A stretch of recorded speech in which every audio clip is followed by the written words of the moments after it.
오늘 말씀은 여러분이 잘 아시는 예수님이 잡히셔서 십자가에 달려 죽으시기 전에 겟세마네라는 동산에 가셔서 밤새 기도하신 이야기입니다.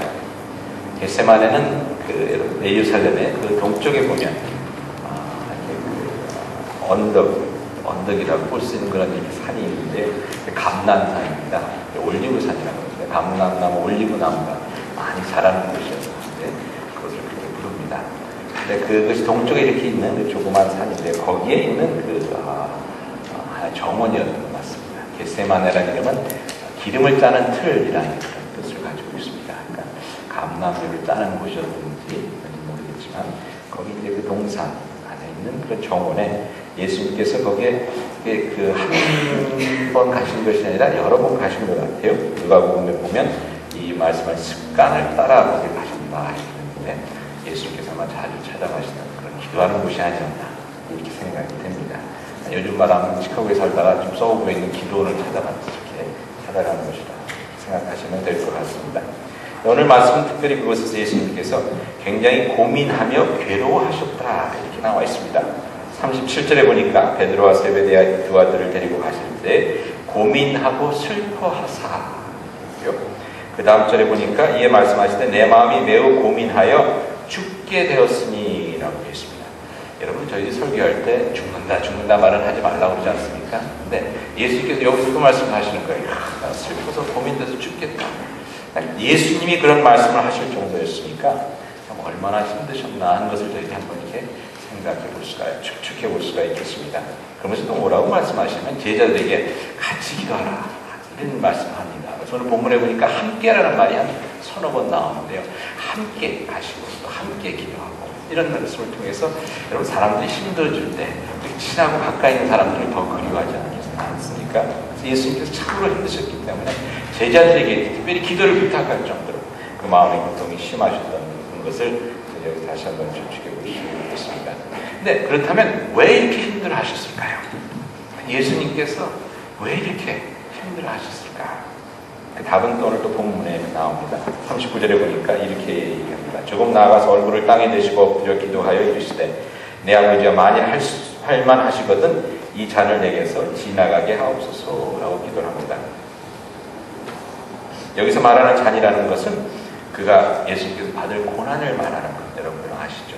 십자가에 달려 죽이기 전에 병사들로 부조롱 먹고 가시관을 쓰시고 등에 째지게 맞고 그 다음에 십자가에 달려서 죽기까지 그 받는 고난을 예수님께서 생각하시니까 참 얼마나 그 마음에 힘드시겠습니까? 십자가 여러분 이것은요 여러분들 잘 아시겠지만 이 사람들이 고안해낸 그런 형벌 중에서 가장 참 험악한 그런 형벌 중에 하나입니다. 십자가에 사람의 몸이 매달리면서 몸무게가 있기 때문에 사람이 이렇게 쭉 밑으로 쳐집니다. 그럼 여러분들 이 십자가를 밟을 때 사실 손에다 못을 박는 것이 아니라고 그러더라고요. 여기 팔목이 있는데 뼈 사이로 박는 거예요. 손을 손에다 박아놓으면 그냥 손이 찢어져버리기 때문에 몸무게가 내려오면서 허파의 압박을 받으면서 이 숨을 못 쉬게 됩니다. 그러면 숨을 쉬기 위해서 이렇게 발로 밀고 올라오는데 발에도 못이 박혀 있지 않습니까? 발이 계속해서 찢겨요. 결국은 그 고통으로 더 이상 몸을 일으켜 세우지 못하는 가운데 숨을 못 쉬면서 천천히 죽어가는 그러한 그 형벌입니다. 어떤 사람은 일주일을 거기 매달려 있기도 하고 그러다 보면 까마귀 와서 눈도 쪼아먹고 이제 이러한 그러한 그 비참한 그러한 그 형벌인데 그것을 이제 앞에 두고 예수님의 마음이 참 많이 힘드셨고 어려웠겠다 하는 것을 저희가 생각해 볼 수가 있겠습니다. 한번 생각해 보면요. 근데 이러한 고민은, 이러한 마음의 어려움은 예수님이기 때문에 하실 수 있는 고민이 아니겠습니까? 세상을 구원해야 하는 어렵고도 어려운 일을 앞에 둔 예수님이기 때문에 이런 깊은 고뇌를 저가 경험할 수밖에 없지는 않나 하는 그런 생각을 해봅니다. 저희들이 그렇게 힘든 그런 고뇌를 경험하겠습니다. 여기 보면 누가복음에 보면 또 예수님께서 기도하실 때 땀이 피가 되도록 기도하셨다는 그런 구절이 나옵니다. 근데 의학상으로 사람들이 스트레스를 굉장히 많이 받을 때 실 같은 그런 혈관이 터지면서 땀이 나올 때 피가 같이 이렇게 나오게 되는 현상이 있게 된다고 합니다.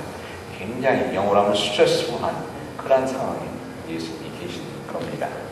저희들 살면서 근데 말이죠. 예수님처럼 그런 그야말로 땀이 피가 되도록 그렇게 고민하고 그러한 경우는 없을지 모르지만 저희도 삶을 살면서 참 힘든 고민을 또 이렇게 하면서 사는 것이 저희의 삶이 아닌가 하는 그런 생각을 해봅니다.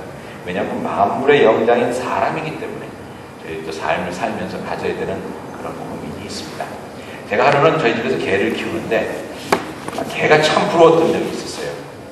그런지 주일날 이렇게 나오는데 그날따라 설교 준비가 안 돼서 막 정신이 혼란하고 막 스트레스가 쌓이는 거예요.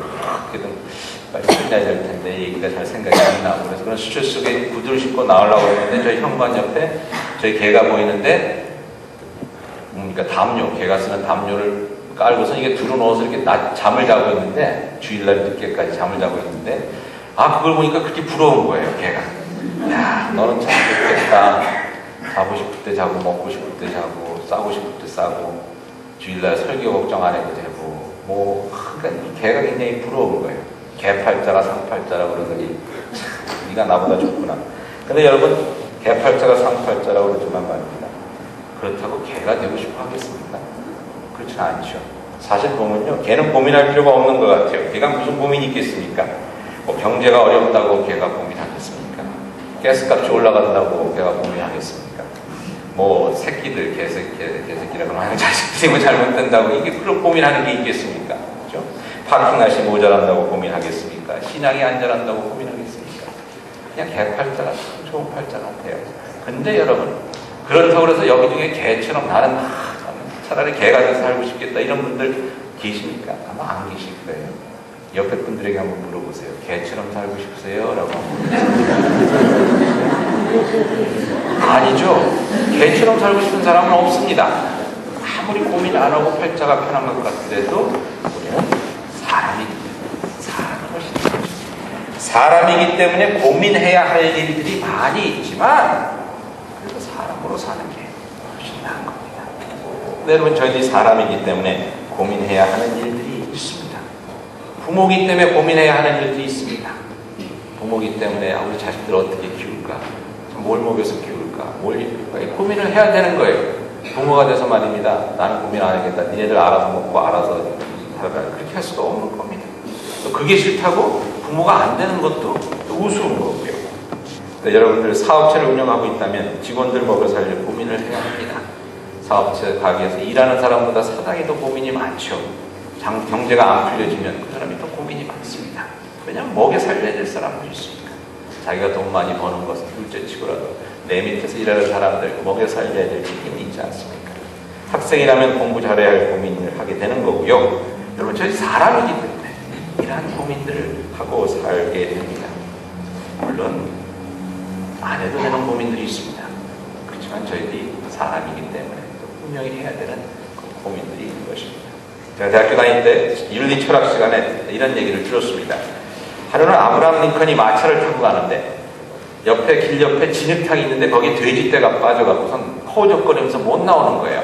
근데 그 길을 지나가는데 아브라함 링컨이 갑자기 마차를 세우더니 잠깐 쓰십시오 그러더니 마차에서 내려서 진흙탕에 들어가서 그 돼지들을 다 이렇게 구해주고 그러니까 끌어내주고 그러니까 어머 진흙이 다 진흙 수성이가 됐죠. 그러면서 그 돼지들을 다 구해주더니 다시 마차에 타더랍니다. 동행했던 사람이 그 모습을 보고 아브라함 링컨에게 당신은 참 존경스러운 사람입니다. 어떻게 돼지 같은 존재들도 그렇게 사랑하고 아끼는 마음으로 저들을 구해줄 생각을 하셨습니까? 자기가 이렇게 진흙투성이가 되면서도. 그때 아브라함 링컨이 이렇게 대답했다고 합니다. 나는 전혀 착한 사람도 아니고 위대한 사람도 아닙니다. 나는 날 위해서 이 일을 했을 뿐입니다. 왜냐하면 오늘 저녁에 제가 잠을 잘 때 자꾸만 이 돼지들이 생각날 것 같다는 거예요. 그 돼지들이 살았을까 죽었을까. 그래서 그러면 잠을 못 잘 것 같기 때문에 내가 잠 좀 편히 잘라고 내가 해준 것 뿐입니다. 라고 이렇게 대답했다고 합니다. 근데 그러면서 그 얘기를 하면서 저희 교수님이 이런 질문을 던졌습니다. 아브라함 링컨은 왜 진흙탕에 빠진 돼지 때문에 잠을 못 이룰까? 여러분들 왜 그 고민을 하겠습니까? 밤에 자면서 말이죠. 그 돼지들 살았을까 죽었을까? 이 고민을 왜 해야 합니까? 아브라함 링컨이기 때문에 하는 겁니다. 그런 참으로 그 노예들의 그런 비참한 모습을 보면 저들 구원해야 되겠다는 그런 마음을 품을 수 있는 사람이기 때문에 그걸 하는 거죠. 여러분 그 곁을 다른 돼지가 지나갔다고 해봅시다. 개가 지나갔다고 해봅시다. 그 개와 돼지들이 밤에 그거하고 고민하겠습니까? 그 돼지들은 어떻게 됐을까? 고민하면서 잠을 못 이루겠습니까? 안 합니다. 잘 잡니다. 그렇지만 아브라함이 그러니까